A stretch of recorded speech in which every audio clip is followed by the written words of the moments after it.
अभी से अगर कोई भी लोन, कैसे भी तरह का लोन लेने से पहले ये 10 नियम को आपको पहले पता होना चाहिए ताकि आपके लिए ये फायदेमंद हो। पहले नियम, लोन रिकवरी एजेंट क्या कर सकते हैं। अगर किसी व्यक्ति का लोन का किराया देने से पहले अगर मृत्यु हो जाए तो उसमें क्या कर सकते हैं आपके परिवार वाले। तो आरबीआई द्वारा ये रूल्स लाया गया है कि अगर किसी व्यक्ति को लोन चुकाने से पहले अगर मृत्यु हो जाए तो बीमा पॉलिसी के द्वारा अगर लोन उस व्यक्ति को अगर किया है तो आपका परिवार के ऊपर कोई भी दबाव बैंक वाले नहीं उठा सकते हैं। यह है पहला नियम। तो इसलिए बीमा पॉलिसी सभी व्यक्ति को करना। दूसरे नंबर पे जो लोग मिनिमम लोन लेते हैं 10,000 15,000 ऐसा कोई लोन लेते हैं, उसके लिए जो नया नियम बनाया गया है कि वो उसका ईएमआई कैलकुलेशन ये आपके ऊपर पूरा निर्भर करेगा कि आप कितना ईएमआई और कितना पीरियड के लिए, ये बैंक वाले तो निर्धारित करेगा लेकिन ये आपके ऊपर ये निर्धारित करेगा कि कितना टाइम्स ऑफ पीरियड के लिए अगर उसमें बढ़ जाए ना तो उसमें क्या करेंगे कि उसमें आप ईएमआई का एक्स्ट्रा चार्ज से बचने के लिए थोड़ा सा इसमें सुविधा दिया गया है जो कि आपको बहुत सारा ढेर सारा ये मदद करेगा। नंबर 3 जो रूल्स है, अगर आपने किसी प्रकार से बैंक से लोन लिया है, अगर आपको लगता है कि ये लोन मैंने बेकार में ले लिया, मुझे लोन नहीं चाहिए, अचानक से एक सप्ताह में अगर बंद करना चाहते हो ना तो उसके लिए एक टाइम और पीरियड रहेगा। जब आप लोन लेते हो तो उसमें आपका टाइम और पीरियड पहले पढ़ लीजिए कि अगर आपने बैंक से किसी प्रकार से लोन लिया है, ठीक है, लोन लेने के बाद अगर आपने इंस्टेंट लोन को अगर चुका दिया तो उसके लिए कितना टाइम तक आपको चार्जेस नहीं देना पड़ेगा, ये बैंक वाले आपको पहले आपको बताना चाहिए। अगर नहीं बताते तो आपको पूछना चाहिए क्योंकि ये आरबीआई कहता है कि ये हक है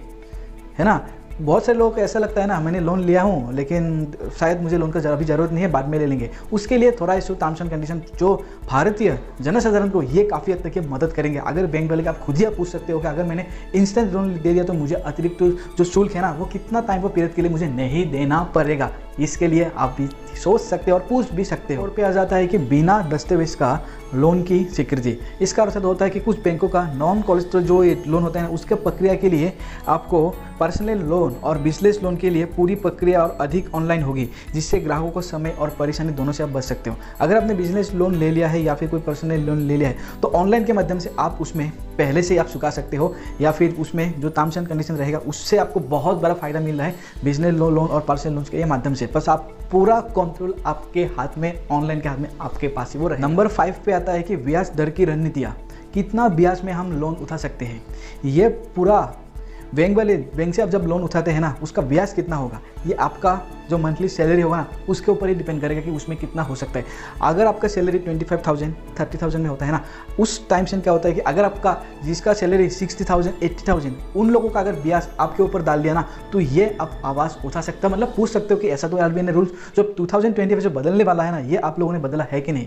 आवाज़ का मतलब आप पूछ सकते हो कि ऐसा क्यों हो रहा है। मतलब 60,000 में जो जिसका सैलरी है उसके लिए अलग होगा, उसके लिए हाई ब्याज दर होगा, लेकिन जिसका सैलरी 25 से 30,000 है उसके लिए ब्याज दर अलग होगा। ये बहुत बड़ा सुविधा होने वाला है। पे होता है लोन की वापसी पर अधिक नियंत्रण। ये जो कंट्रोल होगा ना, आप बैंक से लोन लेते हो लेकिन लोन का वापसी करने में जो ये कंट्रोल होगा ना ये बैंक के पास कुछ हद तक कुछ नया नियम आपके ऊपर भी लागू कर सकता है। इसीलिए बैंक वाले को पूरा कैलकुलेशन ये करना चाहिए कि वो इन समय पे वो लोन दे सकता है कि नहीं दे सकता। ये बैंक के ऊपर पूरा ये कंट्रोल रहेगा। वो आपको बैंक वाले आपको पूरा ये समझाना पड़ेगा तभी आप लोन के लिए आप अप्लाई कर सकते हो।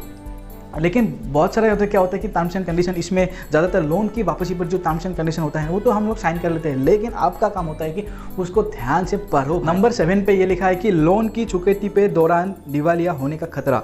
यहाँ पे क्या लिखा गया है, जनवरी 2025 से लागू होने वाले नियमों के अनुसार यदि कोई व्यक्ति को लोन चुकाते समय दिवालिया हो जाता है उस एक नया दिवालिया प्रदर्शन प्रक्रिया का पालन करना होगा, जिससे व्यक्तिगत दिवालिया स्थिति में भी बैंक का लोन पुनर्भुगतान का नया संगत तरीका निर्धारित किया जाएगा। उसके बाद लिखता है कि डिजिटल लोन का प्रसार। आरबीआई और बैंक अब डिजिटल लोन प्लेटफॉर्म को प्राइवेट करेंगे, जिससे लोग ऑनलाइन लोन आवेदन कर सकेंगे। इस प्रकार को तेज और अधिक सरल बनाने के लिए फिटनेस कंपनियां सक्रिय रूप से काम कर रही है, जिससे ग्राहकों को घर बैठे लोन की प्राप्ति हो सकता है। अधिक लचीली ईएमआई विकल्प, ये 9 नंबर है। होम लोन, गाड़ी लोन, ऐसे लोन के लिए बैंकों पर अधिक लचीला ईएमआई विकल्प प्रदान करने होंगे। उधारकर्ता अपनी आर्थिक स्थिति और भविष्य की आय के अनुसार अपनी ईएमआई को कम या ज़्यादा कर सकते हैं। इस सुविधा से विशेष रूप से पर्सनल लोन के लिए लागू हो, जहां अपने लोन चुकौती की सुविधा के लिए अनुसार कस्टमाइज किया जा सकता है। ये जो ईएमआई विकल्प होता है ना बैंक से, हम जैसे गाड़ी लेते हैं या फिर किसी घर लेते हैं, अगर मान लीजिए आपका 10,000 में अपने पर महीना अगर 10,000 अपने किसी बैंक से अगर EMI के माध्यम से अगर लोन ले रहे हो ना, मतलब हर महीना आप 10,000 चुका सकते हो। लेकिन क्या होता है कि अगर कुछ आपने 10,000 को 20,000 कर सकते हो तो आप कर सकते हो, लेकिन 10,000 अगर 5,000 भी करना चाहते हो वो भी आप कर सकते हो। ये कस्टमाइज आपके हिसाब से ये होगा। उसके बाद आखिर में 10 नंबर पे होगा कि सरकारी लोन और योजनाओं पर ज़्यादा ध्यान। सरकार ने विभिन्न योजनाओं पर विशेष ध्यान की बात की है। 1 जनवरी 2020 से बैंकों को ये सुनिश्चित किया होगा कि सरकारी लोन योजना पर समय पर वितरण हो। इन योजना को तहत मिलनी स्वेबिलिटी का सही तरीके से उपयोग हो। ये लास्ट में यह पढ़े कि निष्क्रिय, इसमें लिखा है कि जनवरी 2025 से लागू होने वाले ये नियम का उद्देश्य भारतीय बैंकिंग प्रणाली को अधिक पारदर्शी और ग्राहक को अनुकूल बताया है। ये बदलाव लोन चुकाने की प्रक्रिया में सरल और सुलभ बनाने के, जिससे उत्तरदायित्व को अपने वित्तीय प्रबंधन को आसानी होगी।